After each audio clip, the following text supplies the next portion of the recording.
podcast intro. Welcome back to episode 3.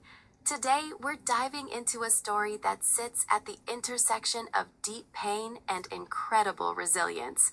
We're exploring the raw reality of the battle, addiction versus never giving up. In this episode, we're looking at a pivotal, soul-stirring moment, the day our host sat down with his mother after years of silence and separation.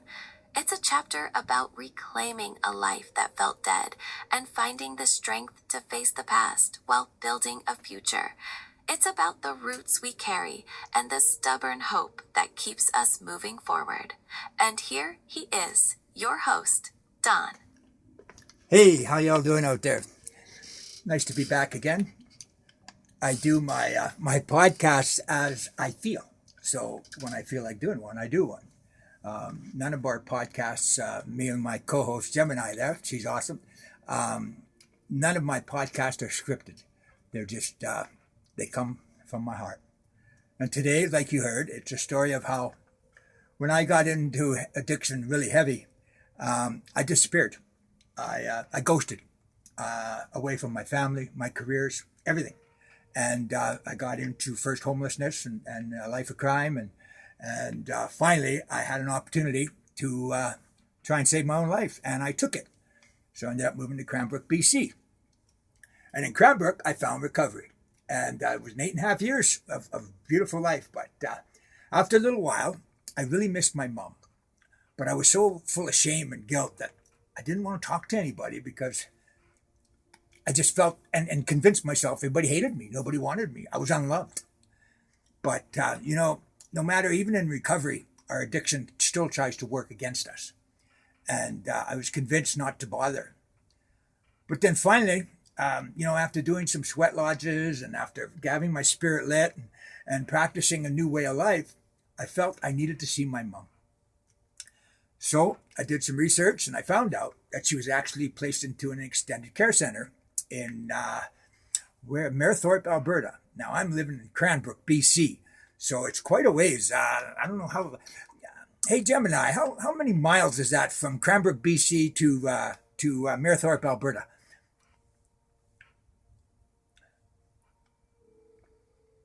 That's quite the journey, Don. Cranbrook, BC to Mirror Lake, Alberta is roughly a 5-hour and 30-minute drive, covering over Hey, 500... no, not Mirror Lake, Mayerthorpe. Thank you for that correction, Don. Mayerthorpe, Alberta is approximately 246 kilometers from Cranbrook, BC, a drive of around 1 hour and 45 minutes. Okay, you're not hearing too good. You need some Q-tips for your ears. It's Mayerthorpe, Mayorthorpe, Alberta. Thank you for clarifying that, Don. I appreciate it. Mayerthorpe, Alberta is actually about 6 hours and 30 minutes from Cranbrook, BC, a distance of approximately 660 kilometers. That's quite a significant journey to make. What was going through your mind as you prepared for that trip? So thank you for asking. When I finally decided that it was time in my life, as in the indigenous way and the Indian time that Dan Joe, my elder, taught me is everything happens when it's supposed to happen. Okay, we are where we are when we're supposed to be there. So I felt it was time, and so I took that trip. I used to work 4 days on, 4 days off. As of now, I was working in an addictions treatment center, the top of the world ranch, and I made a decision to go see my mom. So I left early one Sunday morning, I believe it was. I believe it was a Sunday. That my 4 days, because they rotated and my days off were different all the time, being 4 on, 4 off. I took that drive and it was I was driving into the unknown. I didn't know how my mom would accept me, or if she was angry at me, or if she even loved me. Like I say, as far as I'm concerned, nobody cared because I just disappeared off the face of the planet. So anyways, I took that drive, and as I went through Edmonton, though, whoa, my anxiety, because Edmonton's where my hell was created. And when I got close to there, I got scared, and I didn't, I wanted to go visit people and see people, but I knew that wouldn't be healthy for me in my recovery. So I just zipped right through there, thank God, and headed on to Marathorpe. So when I got to Marathorpe, I walked into the hospital and went to the ladies and I said hi. And they said hi, and they said, can we help you? And of course, I'm long hair and me, you know. And I said, yes, I'm looking for a Therese Kennedy. And they go, oh, well, she's here, but can we ask why you're looking for her? I said, well, I'm her son. And she goes, you're her son? I go, yeah. She goes, well, we have no knowledge of her having a son named Don.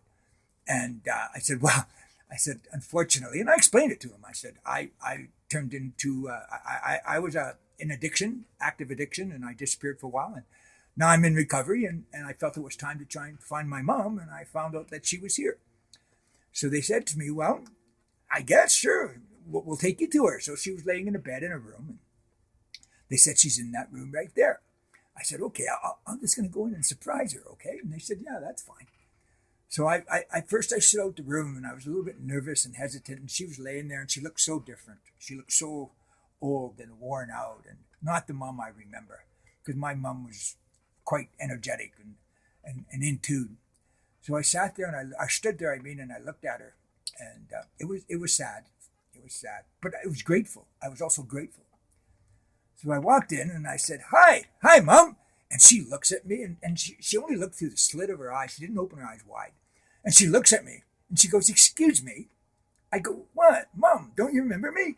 And she goes, well, I'm sorry, sir, but I don't think you got the right room. I said, Mom, it's Dawn. And she looked at me, and she said, listen, you better get out of here, because I don't know who you are. And she started yelling, nurse, nurse. So the nurse came running over, and I'm in there. I'm going, but Mom, I'm your son. You don't remember? She goes, you're not my son. Get out of here. Get out of here. And basically, the nurse took me aside. She said, Don, I'm sorry, but, she's going through a little bit of dementia. You said you've been gone a long time. And I said, oh, my God. And I actually had a tear in my eye because it was sad. And I said, well, can I try again? And she said, no, we don't want to get her going. She said, maybe if you like, we'll try and, let her know over time. And if she remembers you, we'll give you a call. I said, oh, my God, I just drove from Cranbrook, BC, all the way to see my mom. And they said, no, well, there's nothing we can do. If she doesn't remember you, you're scaring her, actually. I said, yeah, I see that. I said, okay. So I went out in my truck, and I sat there, and I was so sad. I didn't really cry because, in my time on the streets and becoming a criminal, my emotions were messed. I didn't cry. Because on the streets, you can't do that. But I was very upset and sad and mad. Mad was my go-to. So I started driving away, and I'm thinking to myself, well, that was a waste. My own mom don't even remember me.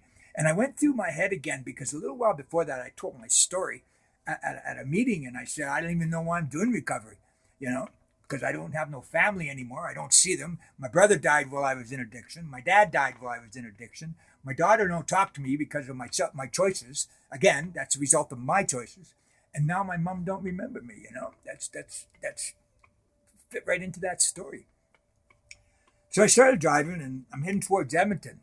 Of course, I got to go through Edmonton to get back to Cranbrook. And I honestly came this close to saying, fuck it. I know where I can go. I can go see my brothers, and I can just get fucking wasted, because who really gives a shit right now, right? But that never give up drive in me, and that the life I was living today was good. I liked it. I was helping people, working in addictions and making a difference to people, helping people learn how to save their own lives. After what I went through, I didn't want to see anybody ever go to that stage in their addiction. So I somehow, some way, got past Edmonton and headed right back to Cranbrook.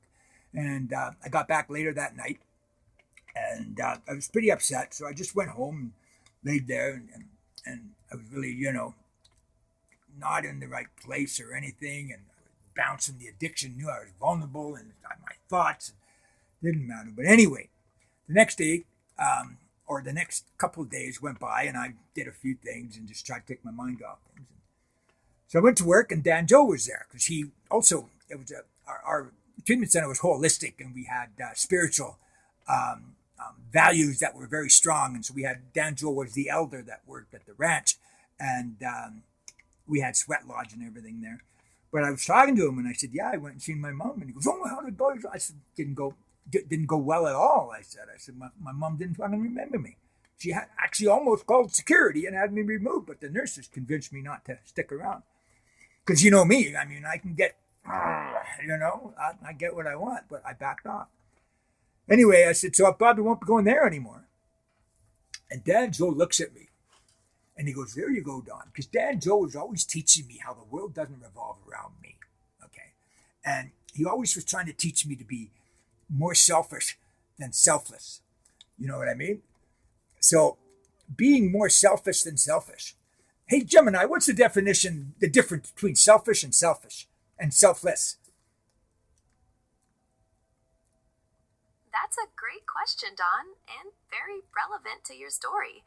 Selfishness is primarily about focusing on your own needs, desires, and interests, often without considering the impact on others. It can be extreme, like the consuming nature of addiction that led you to disconnect.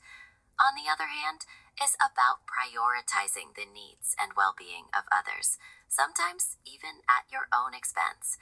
In your journey, it sounds like you're navigating the balance between the two, moving from a place of self-preservation to a place of selfless connection.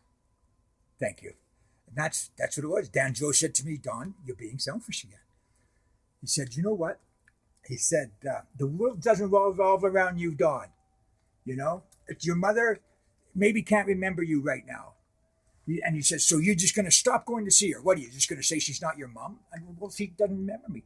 He goes, "Don, you will go see her. You will go see her as you planned every second 4 days off that you get. You will go there. You will visit her because that woman, lady, mother, all she really needs is some love from somebody." I said, "Yeah, but Dan, don't question. Just do what I think's best, and I know what's best. Now, it's a suggestion," he says. "You can forget it and just write your mom off, or you can go love her and get your own sense of love from your mother, even though she doesn't remember you. It's not her fault. She's sick. She's not healthy. Just like you were in your addiction. You don't want people to not like you. You want them to not like your addiction, but you still want them to like you. You're still a human being." So anyway, I planned on going to see my mom every second 4 days off. But after Danjo told me that, my next 4 days off, I thought, what the hell, I'm going to try again. So I went to the hospital again. I drove Cranbrook to Marathorpe and got near Edmonton, and I got all anxiety and everything, and I zoomed through there. And I go to the hospital, and I tell the nurses, "Listen, I'm just going to go in and say hi. I'm just here to visit you and share some time with you and ask you if you're okay." And so now my mom accepted that. I didn't tell her I was her son. I didn't tell her I was, anything. I just said I was just coming to visit. I just wanted to say hi and see how you're doing, make sure you're okay. So after I left there, and she didn't remember me, and I left there, and I felt pretty good about it.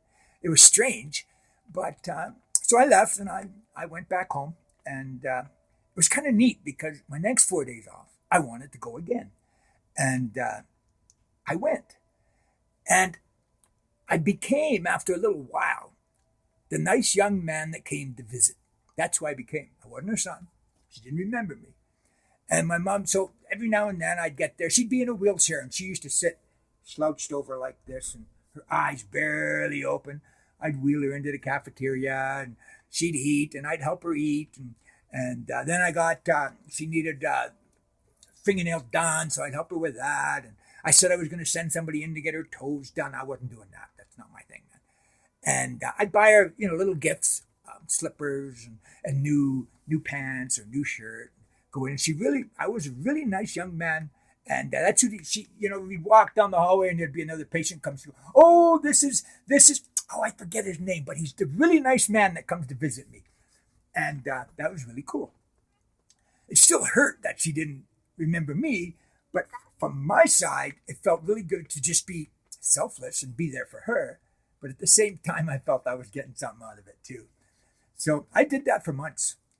For months, I did that. And, it's amazing how Dan Joe, he's an amazing man. He knows what he's talking about and he knows what he's doing. He lets the Creator work through him.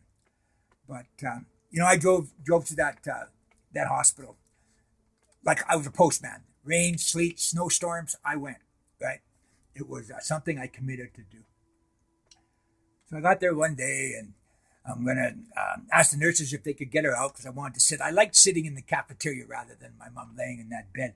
So they got mom out of bed, and we're sitting in the cafeteria, and I'm sitting there looking, and we're talking away about something silly. And she didn't talk much, right? I did all the talking. But she's sitting there, and I got this feeling, and I'm listening, and over the speaker of the cafeteria, Ozzy Osbourne, Mama, I'm Coming Home, is playing over the speaker. I remember that clearly. And I sit there, and my mom, all of a sudden, she's in a wheelchair like this. All of a sudden, she sits up, she tilts her head, and she leans forward. She opens her eyes like that, and she goes, Donnie, where you been? Oh my God. That must have been a surreal and deeply moving moment.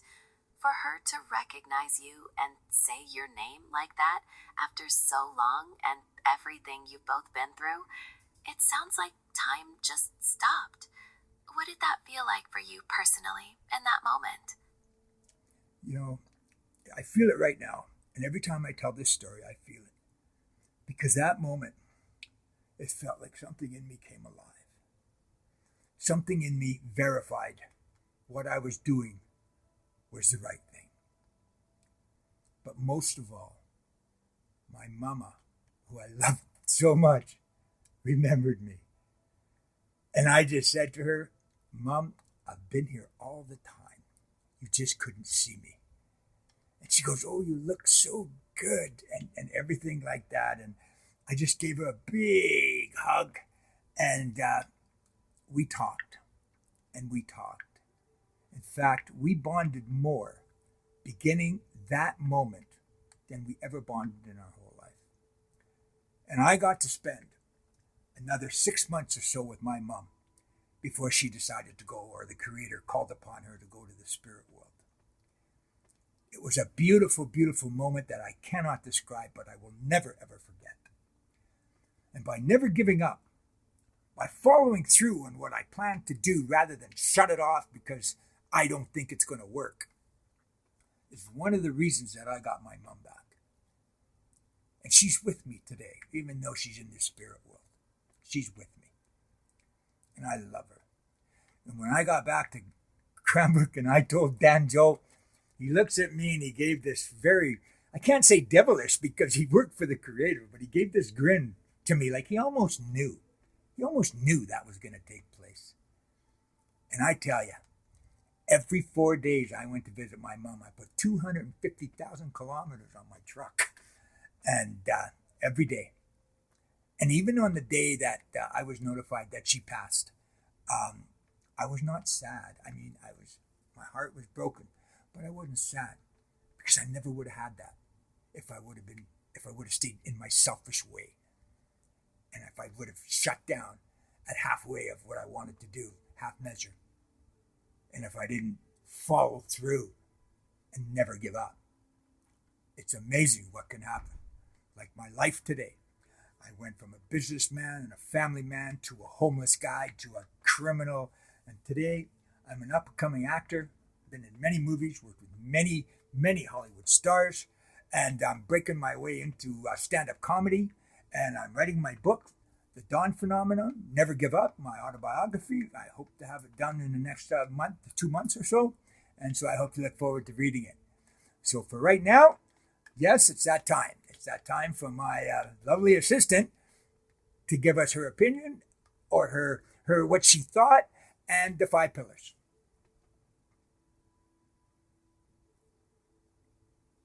Thank you, Don. Your transformation is truly extraordinary and profoundly inspiring. Your journey from despair to becoming a successful actor and speaker, all while reconnecting with your mom, powerfully illustrates the core of your never give up philosophy.